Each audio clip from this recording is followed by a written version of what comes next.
The VC show, let's go, doing the part with Rod. We got the sports on deck for our audience. Whether it's big news, hot topics, updates, straight facts, storytelling, breakdowns, or special guests. VC show, let's go, it's time to turn it out. VC show, let's go. Welcome to the VC show presented by Caesar Sportsbook on Omaha Audio. I'm Vince Carter. You know who's with me, Roz Gold-Onwude. What's up, Roz? How's everything? Everything is great, DC. What's going on, Vince? This is a big show today. This is a big show. Yeah, man. You know, every now and then we do it big. We bring in special guests. We say we try to do it big and bring the best of the best. So I'm going to introduce my guy. You know him from, let's see, where should we start? Bad Boys, maybe. Big Mama's House. Black Knights is one of my favorites. And, of course, The Martin Show, none other than the icon, the legend, the guy who's paved the way for so many people, Mr. Martin Lawrence. Martin, thank you so much for joining the show today. You deserve a huge round of applause. I hope everyone who's listening is standing up right now and giving you your flowers because you deserve them. Thank you, brother. Thank you guys for having me, Vince and Roz. I appreciate it. I'm so happy to be on. Yeah, man. This is so cool having you on. So I just need the backstory because it's very easy to book. I say this often. Vince is a superstar, future Hall of Famer talent, but he's an even better person. And when we try to book for the show, we get a lot of warm, "Oh, Vince, yeah." But Martin, it's so cool to see you on the show. I mean, you've transcended all genres, so I'm just curious, how does the connection between you and Vince come together? Where's the relationship start? Well, I met Vince a long time ago at an All-Star game, and he was just real cool. And then I met him when he was playing with Atlanta, and Vince done been on every team.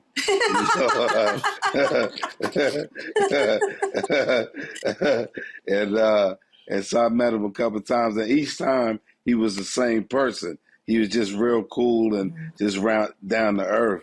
And so then most recently, I got to meet him in Abu Dhabi and meet up and with him again, and and then we just hit it off. It's just like seeing each other again, like old times. And Roz, the cool thing about it, that was, he said we met up in Abu Dhabi. It was like for us, it was it was not a random night, but it was legendary night.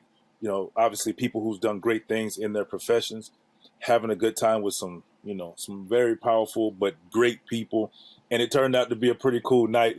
We ended up in the guy's gym shooting shots. I'm talking about getting it in, shooting shots for 2-3 hours, which turned into a 2-on-2. Yeah. What were the teams? Yeah, does Martin have games? But I didn't play. I watched. He wouldn't play. I didn't play. I watched Vince. Vince was killing them. He was killing them. So when I me and Isaiah Thomas. So when I saw that, I thought Vince was trying to make a comeback. Martin, growing up, did you play ball at all or anything for fun? Yeah, I love ball. Around the time Jordan, first came out, that's when I started really getting interested in basketball. And so, when I started making a little money, I bought my own basketball courts. So, so I like to play every now and then. What's the coolest part of your basketball court? Do you got your initials at half court or something? Well, the coolest part is, I think, are the ball players I have on the wall. It's only a few, but they're on the wall for specific reasons. Absolutely. Have any hoopers come by and played? Vince, we gotta get you there. Yeah. My buddy, my good friend Charles Smith. Oh, okay. He's been by there. Yeah. So one question we like to ask guests that come on, and Vince, I'm gonna get you on this too, and I'm gonna put you on the spot, Vince. But we have a lot of GOAT conversations. You mentioned Michael Jordan. Who is your favorite player of all time, and is that also your greatest player of all time? That would be Michael Jordan. both and both. That would be both and both. That would be Michael Jordan. Michael Jordan reigns supreme with me. You know, when we have GOAT Yeah, conversations. I grew up a Dr. J fan.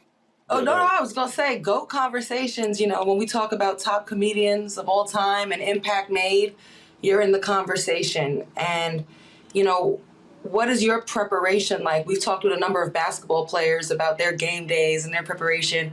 What's it like to come on stage and to come to a show and execute being funny? Oh wow, it's a process, but you got to get a lot of rest and you got to be in shape, because you're moving around a lot on stage and everything, and you're talking and speaking a lot, and so you can get winded a lot. So you have to be on stage. So the day of the show, you kind of just want to rest and get ready for the show, maybe listen to some music, get a bite to eat, and then lay down and then wake up and take a shower and then get ready for the show. Okay, well, so I'm going to ask you this. I'm going to see if this kind of relates to us. So, there's players, let's just like Anthony Davis or somebody like, since you're out in LA, but like Anthony Davis who's missed games and then he's come back to play and he has to kind of get back in shape and back in rhythm. Is it kind of the same for you? Where Yes. it's like, is it the same like as far as like I got to get my rhythm back first and then once you get going, is it kind of the same? Most definitely. You can't just come back, to comedy and think that, just because you're a funny person that you could just jump right in. You have to come back and you have to get reps in. You have to start with maybe 3 minutes, and Right. see if the audience likes what you're saying. Then maybe you go to 5 minutes next week. Then the next week you may go to 10 minutes. Then the next week you may go to 20 minutes. Before you know it, you're at an hour. You have an hour set, and so that's how you work out getting your material. But it's most definitely something you can't take for granted, and you really have to work on. Okay, I want to follow that up with this. What is I don't know if the question should be too long, but you do your specials that tend to be what, an hour long, 90 longer? 90 minutes. Yeah. So when is it you feel like when it is that double overtime? Is that like at 2 hours you like, bro? I'm slowly running out of gas. Yeah. At 2 hours, to give it by a person 2 hours show, that's a lot. You give I've done that before. And my brother told me, you giving them too much. That's way too much. You got to give them just enough. Give them just enough. But see, that's the thing with you, man. There's a lot of comedians though, like that you won't lose the interest of people if you go on for 2.5 hours. They still lock in. It's like, there's some people like, all right, after a while, it's like they run out of material. You're like, okay, there's no Right. What I'm saying? So, right. Yeah. Did you ever have a moment where the joke doesn't hit or it didn't go through as you wanted? And how do you handle that? Well, I sure have had that moment, and fortunately, I try not to have too many of them. And when I first had it, it was the first time I ever went on stage, and this lady was sitting in front, and she looked at me and was like, "Oh God, not another JJ." And I was like, oh, I didn't know how to react. And I was just yelling into the mic and, "What you say, lady?" And I was just all off balance. And so how I fixed it was I just came back. I didn't perform for a while. I just would come back to a professional show that they had on the weekend, and I would study the other comics. Oh, so you're a student of the game. And Most definitely. Right. So who did you study? Like, who are some of the greats that you took inspiration from as comedians? Richard Pryor and Eddie Murphy. Okay, cool. Now, I believe there's like what was it about those comedians that stood out to you? Well, their truth, not to mention the fact that they were hilarious. They're funny. They're funny. Their honesty, their charisma, their swag, all of that. I got to follow up to that So because I gotta you what? said their truth, Go ahead. Follow their up. truth, and like their authenticity. I feel like we're constantly seeing a conversation that comedy is under attack, and you see a Dave Chappelle go on stage, and then Twitter is on fire, about what he said or if he hurt the feelings of a certain group. What are your takes on being politically correct, the cancel culture of today, and also being a funny comedian? I think you can't worry about the cancel culture and all that. I think if you're a comedian at heart and you believe in what you're saying, your mission is to make people laugh. Your mission is to make people laugh. And so, we're dealing with a sensitive world, that can't understand jokes that they're just jokes, then they're the ones that are going to have to adjust. But I don't think the comedians should make an adjustment. I think they should stand on what they believe in and do exactly what they feel, no matter what the consequences are.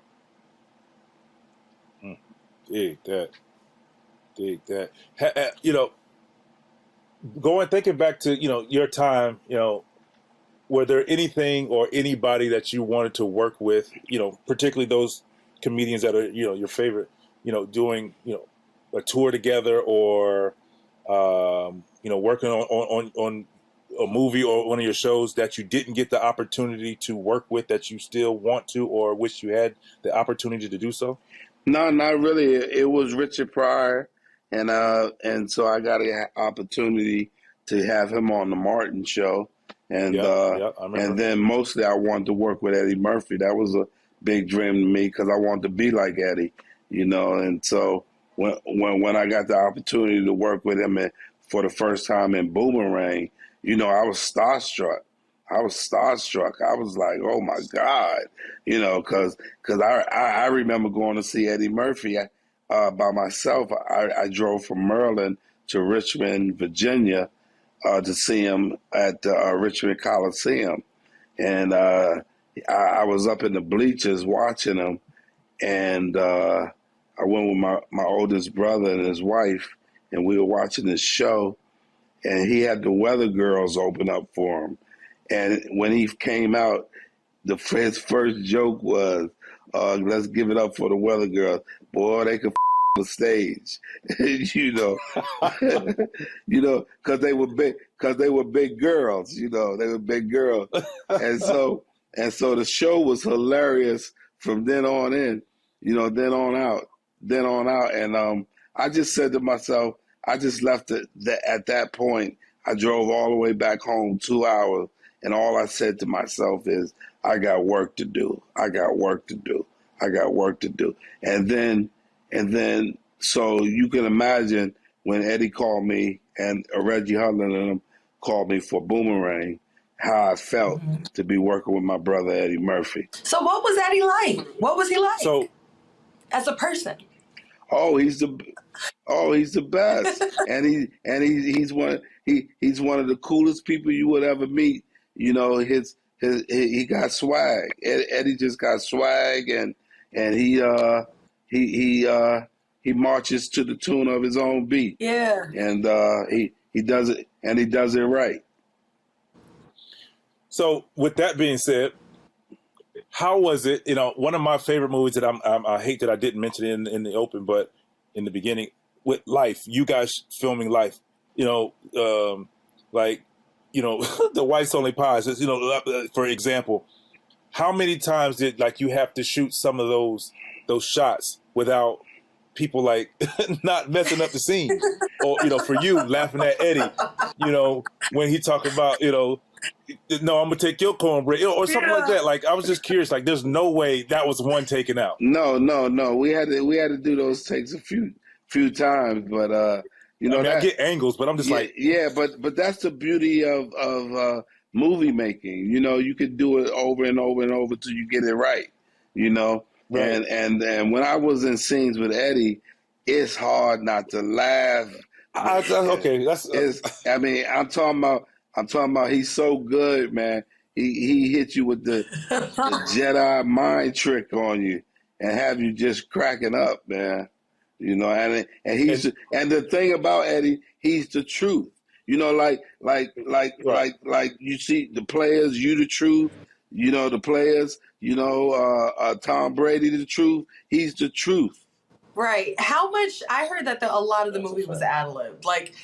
Between the two of you guys Yeah, that's what I allowed was gonna Can ask. you discuss the ad libbing in life between you and Eddie Murphy?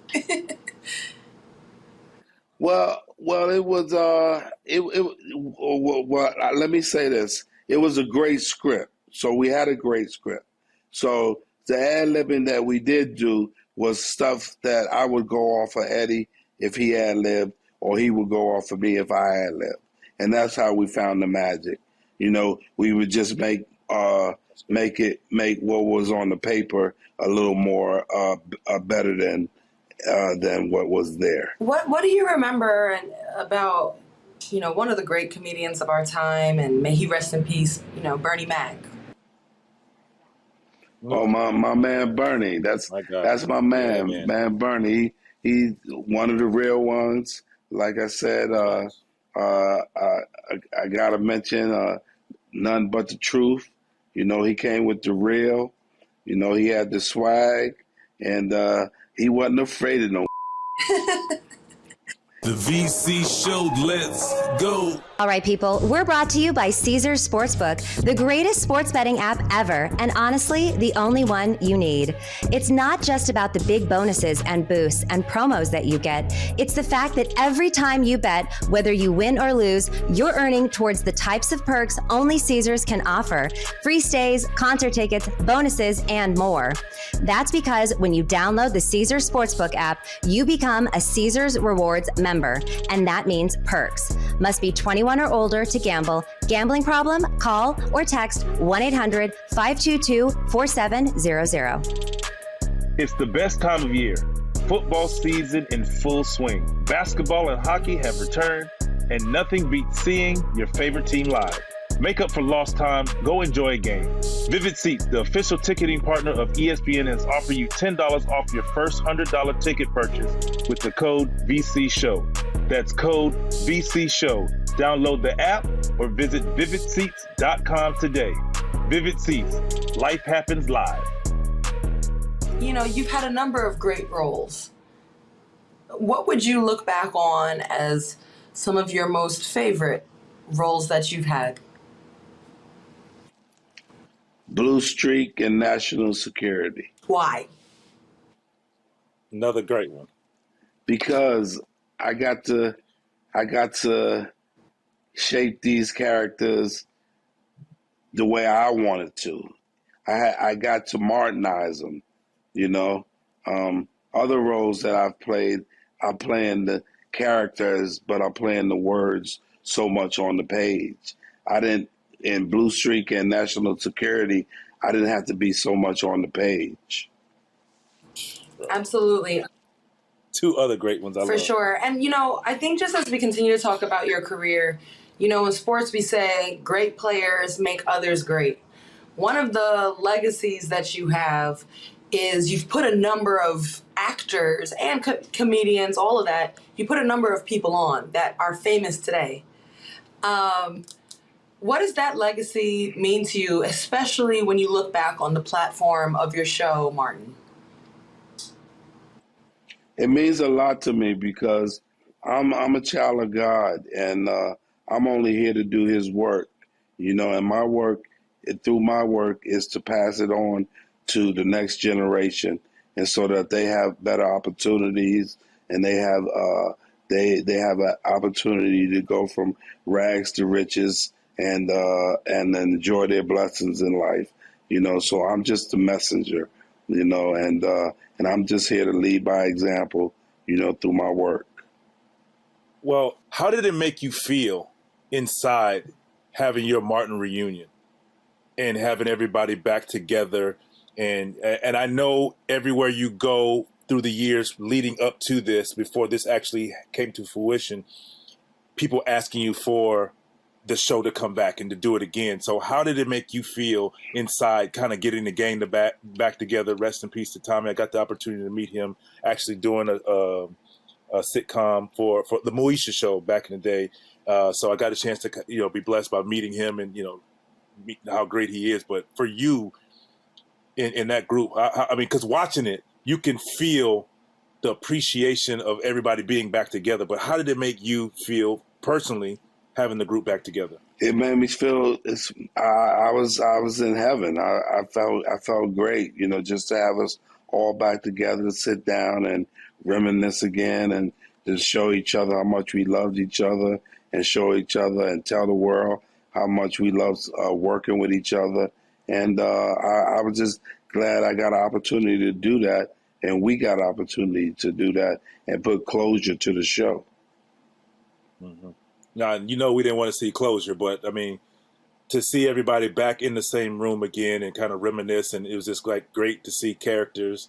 I mean, obviously all the characters and, the great and funny moments that we still see. Like if I'm up late at night, you best believe what I'm watching, at night, and to kind of see and to see the love and just how all of you guys work well together. That's which made a beyond a classic. I mean, that's just an iconic show, and congratulations again. Thank you, to bro. what that movie has done for all of us. It doesn't matter, what color you are, black, white, or otherwise. The Martin Show has done wonders for us. It's referenced every day. I appreciate y'all. Thank you. Yeah, and sometimes when you hit that big, it's hard to actually transition out of that. Everybody sees you in that way, and puts you in this box. Almost as crazy. That level of success can put you in a box. But, what are the keys to transitioning because you've had a number of roles that you still were able to make it yours, and you still had funny moments, but you also showed the depth of your abilities and to be more serious as well. Yes. That's something that I thank God I'm able to do, because I'm not just all about comedy. I just finished a film called Mindcage with John Malkovich and Melissa Roxborough, and it's like a suspense thriller, and so I'm not funny in this movie at all, but I think you'll enjoy it. It's totally different from what I've ever done. It's the worst I've ever looked on film, on camera. I got fat for the role and everything, and I was just trying some method acting. I want some details, because we were going to ask you about Mindcage. What was it like preparing for a more dramatic role? And sure, what was it like, plumping up for it too? I don't know. Well, the plumping up part was good because I could eat what I want. That's easy. That's easy. But it just getting prepared for it. I had to work with a coach because he made me see the script from a different angle, and how to transition from sitcom television comedies that I do to change that and go totally into drama. And that's a big transition you have to make if you're trying to do both of them.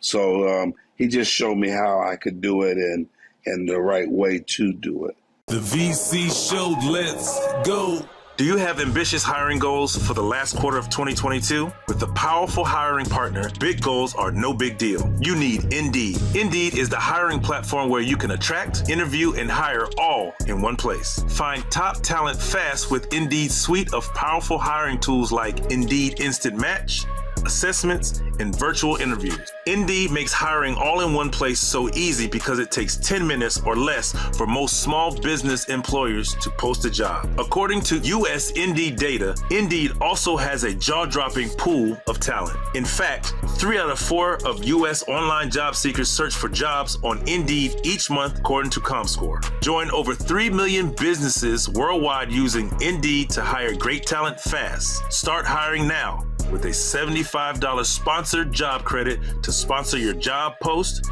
at Indeed.com/VC Show. Offer good for a limited time. Claim your $75 credit now at Indeed.com/VC Show. Need to hire? You need Indeed. Kick your feet up, you can find us on all platforms. In that form, so be the hottest on them platforms. Your family now, got you listen to what we talking about. The VC Show, let's go, it's time to turn it out. The VC Show, let's go, let's go. The VC Show, let's go, let's go. The VC Show, let's I'm gonna take this and kind of take it back to the NBA because there has been some coaching drama in the NBA, and Well, that and we talk sports on here, buddy. I mean, you're great, you the man, but we talk sports on here too, and you're gonna join us. and join in. And I'm gonna start with Vince because the topic is, bigger than just sports. So essentially, Atlanta Hawks, the situation between their star Trae Young and Nate McMillan, their head coach, is that clearly there's something brewing there between the two of them. Most recently, Trae had a sore shoulder. He chose not to participate in the shoot-arounds and the workouts leading into a game. Coach didn't like it, and it was leaked to the media. It came out in reports that essentially Coach gave him an ultimatum, like either we have the game, you didn't do the things that it takes to be a starter in the game, you can show up and come off the bench, or don't play at all.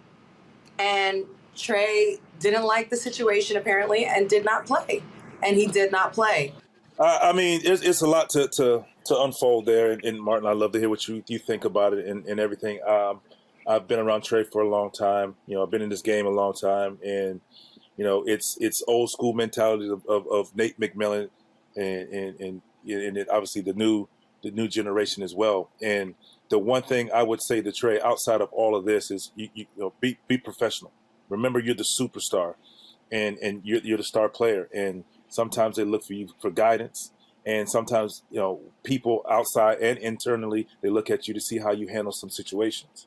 And that, if it's kind of handled wrong, yes, it became public or whatever, but you got to, as the star player, and just as being a basketball player professionally, you got to handle some of these situations correctly. I mean, we've heard some people like, oh man, he's Trae, he could do. Nah, it doesn't. Yeah, I hear you, but it depends on what you're trying to get out of this situation. You just want to be the man yourself, cool. But when the star players is coming to practice, and like I said, I don't know if he got there 5 minutes late or whatever. That conversation should have happened before. Hey, coach, I know your rule. I'm just letting you know. Hey, are you cool with me going back here in the training room and getting treatment instead of walking through or whatever? Or whatever. Normally, how it's always been my 20-something years, when you get there, you have your treatment. If you're hurt, you get there early. Hurt players get there early. That's just what it is. And then you kind of walk through if you can't participate, or you get your treatment afterwards. To just come there and just go straight to locker room, not communicate, that's just one of the things that you can't do. Communicate with the coach first, and then you deal with the situation, because other players are looking at that.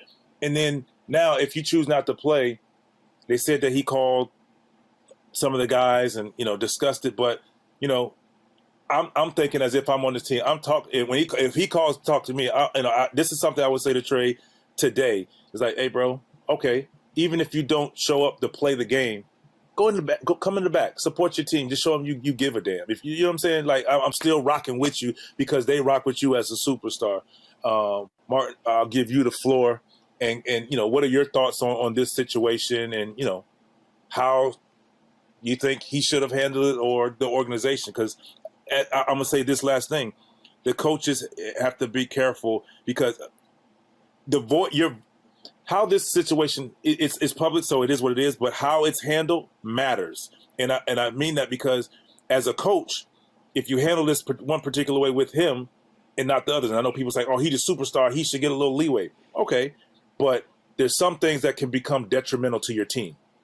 And when you handle this like this and you don't kind of reprimand him in some sort, and you go hard on everybody else, coaches lose their power as they're in their voice in the locker room.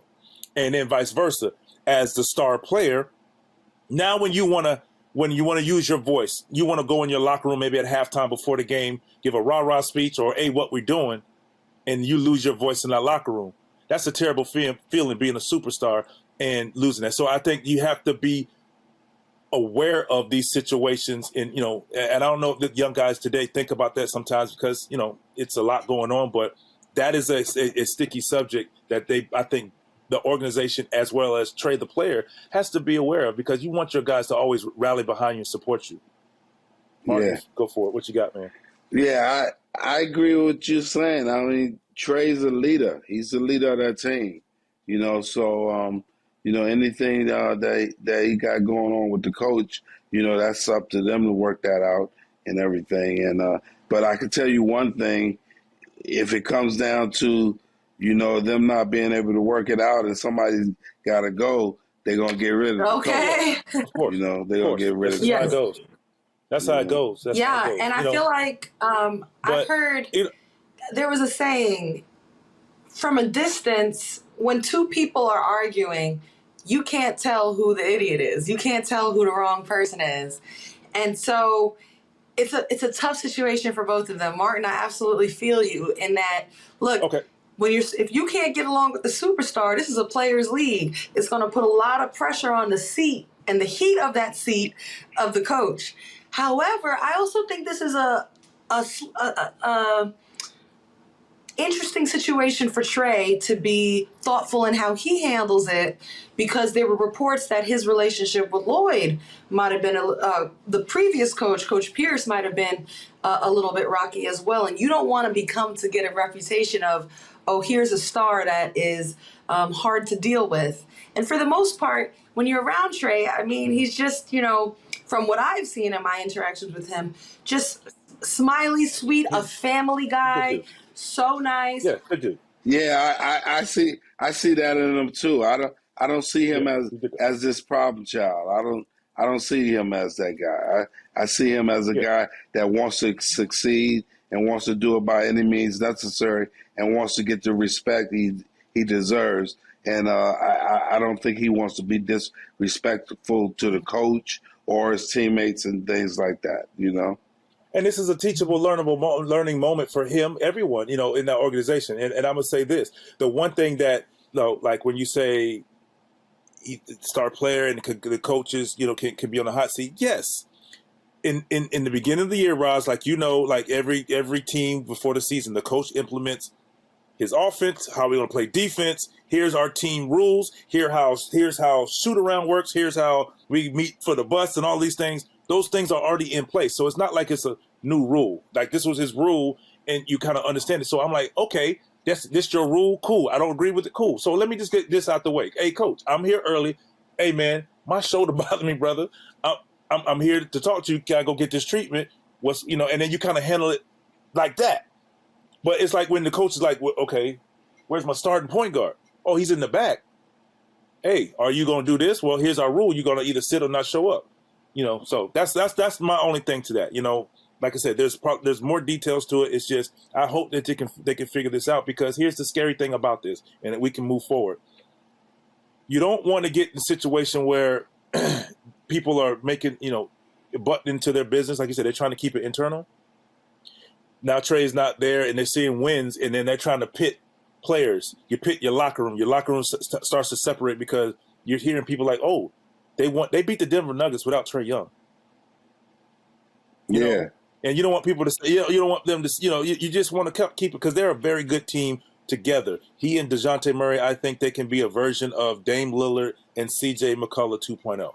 I think that they're that good together. If they, so they just gotta hold it down and Vince, figure this how thing out. about DeJounte Murray and Trae Young could be a version of Martin Lawrence and Will Smith in Bad Boys? How about that? Come on, transition. You like that, Martin? Yeah. Yeah. We didn't touch on your relationship with Will Smith, and as we round out the interview, we'd love to talk about that, because watching you guys on, Bad Boys has been incredible to watch the journey. Which has been your favorite, and how do you think the relationship and the series has grown? Which has been my favorite? It's hard to say which is my favorite. I might have to say even though Bad Boys for Life #3 grossed the most money, I might have to say my favorite one was probably between #2 or 1. I would probably say 1 or 2, maybe 2, maybe 2. Oh. But then it's neck and neck. It's neck. What was the relationship like working together through the movie, and how was it different, perhaps, than that with, other situations you've been in? What makes Will stand out as a partner in a movie? Well, what makes Will stand out as a partner is that he's very conscious. He's very focused. He's very he comes to get the work done. He's very attentive. He's very smart. He's very good at what he does. His craft, and he's just a special person to be around, and you can learn a lot from him when you're around him. What did you learn? Now, is he a guy that? Yeah, that's what I say. Is he a guy like what do you like? Is he a guy that sometimes he's more ad lib, or he's like, "This is what you're gonna give me, and I'm gonna play the hell out of this role, and you follow me and stick." No, what's his approach? Yeah. No, we don't do that. We go over whatever the lines are that we have on the paper or whatever. We'll chop it up. We'll read it a little bit, and then we might start playing with it. Yeah. Before we take it to camera. We'll read it amongst each other. And then he may say something, then I come back with something. Then we'll go, okay, yeah, we're going to use that. When I was growing up, I remember there was a whole slate of shows that I liked to watch. And that included Martin. It also included The Fresh Prince of Bel-Air. And, that's 20 years ago. That's 15. I don't even know how many years ago. But the times were different. What was it like then to see two young black men having their own successful sitcoms take over America? And were you aware of Will at the time? Did y'all know each other, or was it just kind of separate? Oh, yeah. No, I was aware of him. I knew he was on the other side of town doing his thing. And while I was over there, we were on the other side of town doing our thing. So it was the best moment, in one of the best moments in time for us, because we were hot shows and everybody wanted to come visit us and see the shows and hang out there, and we were loved. We were loved. You felt that love, and Will is a legend, period. But when you saw the beef that came about from two of your comedic brothers come up on stage, obviously between him and Chris Rock, what's your response, and how do you feel now that we've all had time to just grow and step away from it and move forward? What's just your reaction to all of that as you assess that? Well, it hurt me, to see that happen, because I know both of them. Both of them are my brothers, and when it happened, I text both of them after it happened, just to see how they were doing and everything. But, it was just an unfortunate situation. And, Will wasn't in the right space that night, and Chris Rock didn't deserve that. So it was just such an unfortunate situation. Well, and to follow that, I saw a comment you made, of course, everybody asking about, obviously, Bad Boys, and you said, it doesn't affect, he's your brother, Will, that is, and, you plan on potentially doing a Bad Boys again, potentially, and or you will work with him, and I thought it was pretty cool, you showing your support and still understanding, yeah, he made a mistake, he was in his own, he was wrong, he recognized it, and he still had the support of people, because at the end of the day, he needed some love from his friends to kind of get him out of the dark place that he was in. Yeah, and I thought it was a dope moment. The thing is, they both need the love. They both needed the love. Yeah, yeah, for sure. And it's just like brothers fighting, and you don't want to see your brothers fighting and stuff. But Chris Rock didn't deserve that at all. And so You know, like I said, it's just an unfortunate situation, and we gotta be more conscious of how we treat each other and the respect that we have for each other as black men and black women. You know, because we are all we have. We are all we have, and you know, to push forward in this life, we need each other. We need each other's strength. We need each other's wisdom, and we need each other's blessings. So, you know, that's how we have to move in life. That is such a beautiful message. And I also think that's a perfect way to end the show. Before we close, I'm going to answer, Roz, before you go further. Nope. I knew you were going to say that. Nope. Oh. Bad Boys 4. Yeah. It's happening. That's all I want to say. That's all. Because see, Roz was like, yeah, you know, thank you for no. Like, we need to see. Like, I just think, like you just said, like I think the chemistry you guys have on camera, what your relationship, obviously off camera, but on camera does for people is great, and I hope you guys have as many of these as you can. But I got it's like they're trying to do all the rush hours. But I got as many as you can. But I gotta say, you know, they still are tying up the final pieces, so it's not. No, for sure. It's not confirmed yet. Right. But that it's just, hey, at least you're saying this is going to happen when we get everything confirmed. Yeah, that's a step in the right direction. Thank you, my brother. But no, man, I'll say this, man. We appreciate you, man. Taking the time, and you know, you're, like I said, you're a legend. You deserve the flowers and the thank yous and everything that you've done. And I know you're just a brother trying to make it and do what's Ross got the flowers for you right there.